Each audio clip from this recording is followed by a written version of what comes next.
अगर आपको जीवन के हर क्षेत्र को समझना है तो पूरी दुनिया में सिर्फ एक ही किताब है जो आपको जीवन के हर क्षेत्र का सटीक ज्ञान दे सकती है, और उस किताब का नाम है श्रीमद् भगवत गीता।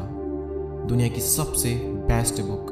और इसी पवित्र ग्रंथ में से आज मैं आपको कुछ ऐसे विचार बताने वाला हूँ जो आपके जीवन को एक नई दिशा में ले जाएंगे और आपके भटके हुए मन को एक सही रास्ता दिखाएंगे। लेकिन उन विचारों को शुरू करने से पहले आप एक दो गहरी सांसें लें और अपना पूरा फोकस मेरी आवाज़ पर रखें।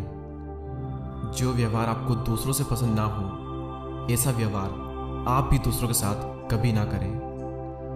वासना, क्रोध और लालच, ये तीनों नर्क के दरवाजे हैं। इंसान हमेशा अपने भाग्य को कोसता है, यह जानते हुए भी कि भाग्य सोचा उसका कर्म है, जो कि स्वयं उसके अपने हाथों में है।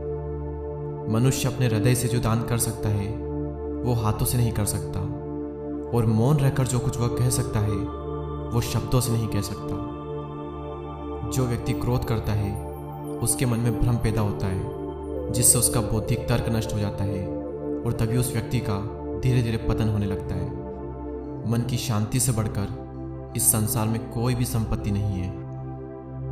कोई भी मनुष्य जन्म से ही महान नहीं होता, बल्कि महान बनने के लिए उसे महान कर्म भी करने पड़ते हैं। ज़्यादा खुश होने पर और ज़्यादा दुखी होने पर कभी भी निर्णय नहीं लेना चाहिए, क्योंकि यह दोनों ही परिस्थितियाँ आपको सही निर्णय नहीं लेने देती।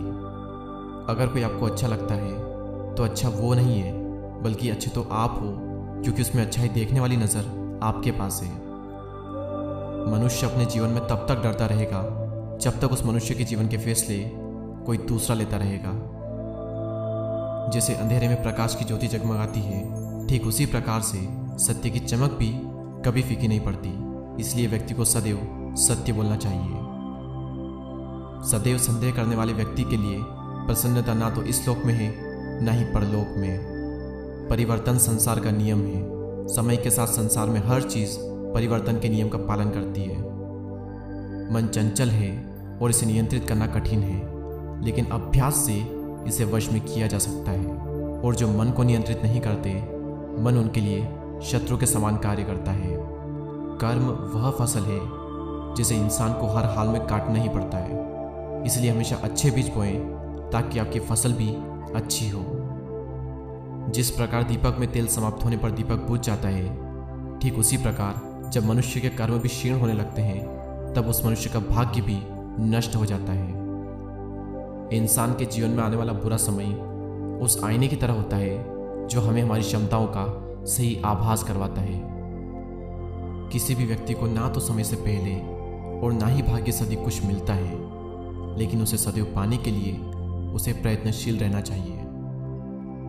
जिस प्रकार अग्नि स्वर्ण को परखती है, उसी प्रकार संकट वीर पुरुषों को। दूसरों पर भरोसा करना अच्छी बात है, पर कभी कभी भरोसा करने में भी सावधानी रखनी चाहिए, क्योंकि कई बार हमारे खुद के दांत भी हमारी जीभ को काट लेते हैं। आपको सच्चा चाहने वाला आपसे हर तरह की बात करेगा, हर मसले पर बात करेगा, लेकिन धोखा देने वाला आपसे सिर्फ प्यार भरी बातें करेगा।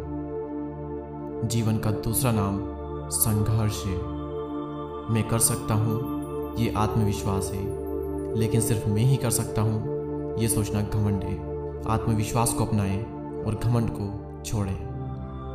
कौन क्या कह रहा है और क्यों कह रहा है, इन सब से आप जितना दूर रहेंगे, जीवन में आप उतना ही खुश रहेंगे। अगर आप अपनी गलतियों से कुछ सीखते हो तो गलतियां सीढ़ियां बनती है, और अगर नहीं सीखते हो तो गलतियां सागर बनती है। फैसला आपका है कि आपको चढ़ना है या फिर डूबना है। गीता में लिखा है कि जब इंसान की जरूरत बदल जाती है, तब उस इंसान के बात करने का तरीका भी बदल जाता है।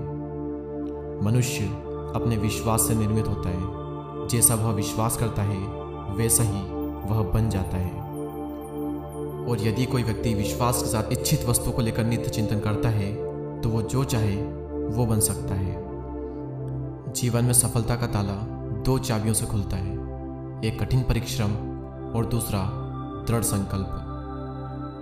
जब इंसान अपने काम में आनंद खोज लेता है, तब वो पूर्णता प्राप्त कर लेता है। मनुष्य को इस बात का घमंड कभी भी नहीं होना चाहिए कि उसे जीवन में किसी की भी आवश्यकता नहीं पड़ेगी और इस बात की गलतफहमी भी नहीं होनी चाहिए कि उसकी ज़रूरत हर किसी को होगी। अगर आपको जीवन में कभी झुकना है तो किसी की विनम्रता के आगे झुकें, लेकिन किसी की शक्ति के आगे, रूप के आगे और धन के आगे कभी मत झुकना। जो बीत गया उस पर दुख क्यों करना, जो है उस पर अहंकार क्यों करना और जो आने वाला है उस पर मोह क्यों करना। जिस प्रकार विद्यार्थी का धर्म होता है विद्या प्राप्त करना, सैनिक का धर्म होता है देश की रक्षा करना, ठीक उसी प्रकार मनुष्य को अपने धर्म के अनुसार कर्म करना चाहिए और जिस मानव का जो कर्तव्य है वो कर्तव्य उसे पूर्ण करना चाहिए। अपने ज़रूरी कामों को पूरा करो, क्योंकि वास्तव में काम करना कुछ न करने से कई गुना बेहतर है। वक्त से पहले मिली चीज़ें अपना मूल्य खो देती है और वक्त के बाद मिली चीज़ें अपना महत्व। इसीलिए समय की कदर करें और अपने काम को समय पर करने की कोशिश करें। जीवन का आनंद ना तो भूतकाल में है और ना ही भविष्य काल में, बल्कि जीवन का आनंद तो बस वर्तमान में जीने में है। सही कर्म वह नहीं है जिसके परिणाम हमेशा सही हो, बल्कि सही कर्म तो वह है जिसका उपदेश कभी भी गलत ना हो। श्री कृष्ण अर्जुन से कहते हैं, अर्जुन भला तुम क्यों रोते हो? तुमने जो खोया है क्या वो तुमने पैदा किया था? आज जो तुम्हारा है वह कल किसी और का होगा, क्योंकि परिवर्तन ही संसार का नियम है। अगर आप किसी का अच्छा ना कर सको तो बुरा भी मत करना, क्योंकि दुनिया कमज़ोर है, दुनिया को बनाने वाला नहीं। माफ़ करना और शांत रहना सीखिए। आप एक ऐसी ताकत बन जाओगे कि पहाड़ भी रास्ता देंगे।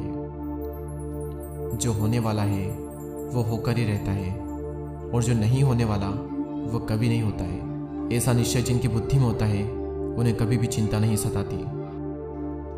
सत्य कभी दावा नहीं करता कि मैं सत्य हूँ, लेकिन झूठ हमेशा दावा करता है कि सिर्फ मैं ही सत्य हूँ। भगवान श्री कृष्ण कहते हैं कि मैं संसार की सुगंध हूँ, अग्नि की उष्मा हूँ और समस्त जीवित प्राणियों का आत्मसंयम हूँ। आप चाहे कितने भी अच्छे कर्म कर लो, लेकिन समाज सदैव आपके बुरे कर्मों को ही याद रखता है। इसलिए लोग क्या कहेंगे यह सोचने से बेहतर है कि आप अपना कर्म करें।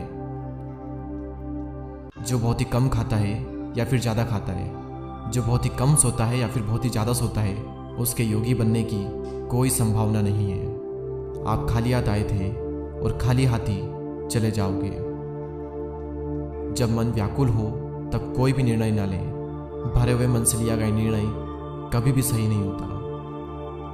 जुआ, मदिरापान, हिंसा, असत्य, मद, आसक्ति, निर्दयता और एक से ज़्यादा स्त्री के साथ संबंध रखना, इन सब में कलयुग का वास है। इंद्रियों के अधीन होने से मनुष्य के जीवन में विकार और परेशानियां आती है। आनंद मनुष्य के भीतर ही निवास करता है, लेकिन मनुष्य उसे स्त्री में, घर में और बाहरी सुखों में खोज रहा है। और आखिरी विचार कि भगवान ने जिसे भी संपत्ति दी है उसे गाय अवश्य रखनी चाहिए।